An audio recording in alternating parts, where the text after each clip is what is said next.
live wire. We have Superbooth 26, and with me is Kyriakos from Reliq Instruments. Nice to meet you, and we would like to ask you what's new under the hood here. What's new? Yeah, there's a lot of new stuff for Reliq. Like the hardware is more or less the same as you remember from the last years. It's finally complete. Comes together with a breakout module, again, matrix mixer, 16 in, 16 out, 32 CVs, 16 gates, clock and reset out. We have 3 MIDI outputs on the back and all the USB connections.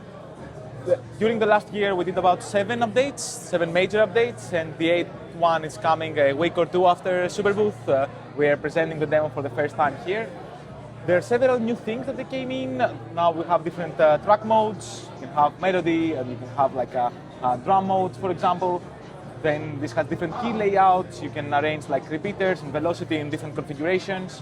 On the drum mode, we have like a chord mode right here, where you have also a different layout, depending if you are on a chromatic scale or on quantized in a different scale. There is a new strumming feature that is coming on 1.7. It's going to be released very soon, so now we can strum chords.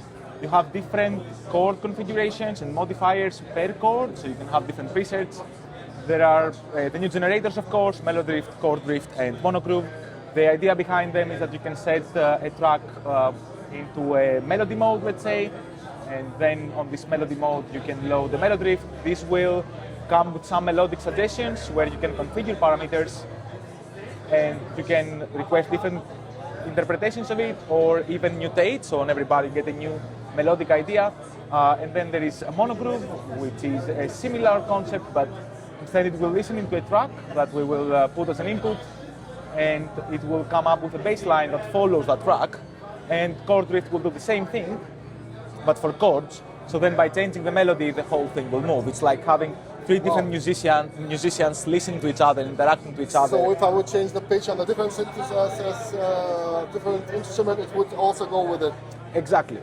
And you can even define a link track, which is a master track for pitch. Mm-hmm. And running like something like a live jam where I have like 5 outboards in, and the 3 of them are just playing sequences in 1 pitch, and I'm playing the master keyboard where I change the lead note. The sequencer will also change the pitch. Exactly. So they will all quantize together. The idea is that you have multiple like instrument players on different tracks, so melody, harmony, groove, and then you can either choose to control one of them and the other one would follow, like in an improvisational set, or you can decide to be more of a conductor. So you go on the keys page and you quantize everything. You change the root, you change like duration settings and speed.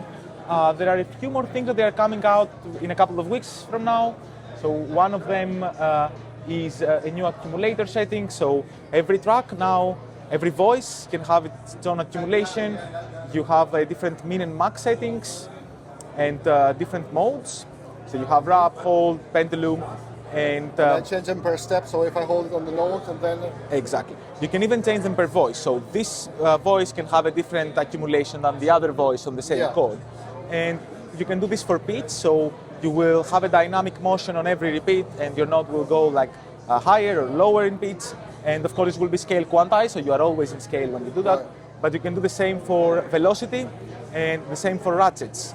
This is not an OR thing. All 3 of these accumulators can work together, so you can make like more procedural and complicated sequencing logic from the same place and the same interface you are already used to. Then there are a few more things that are coming on 1.7. One of them is that now you can have a different standard on the CV outputs. Until now, everything was 1 volt per octave. Now you can choose between 1 volt per octave, hertz per volt, or 1.2.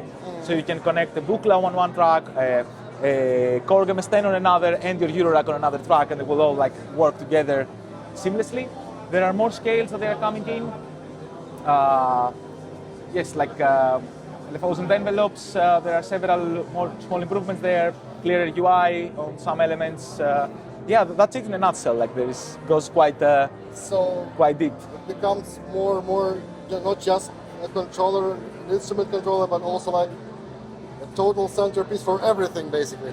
This is the idea behind. So we want this to feel like an instrument, instead of having your attention broken between a synth that does hertz per volt, a computer, or like A Eurorack system, you are thinking about the music at the moment you are making it. Yeah. And you can control everything together, but also the different parts of the music making process. They can come at the same time. You don't have to think, oh, I have to compose something and then I'm going to mix it. You can mix and route while you're making music, and you can modulate at the same time. You can bring your computer in and out at any time, and your mind stays on this like multiple things you can do on this like physical layout. That's awesome. Thanks a lot. Thank you very much. Yeah. See you.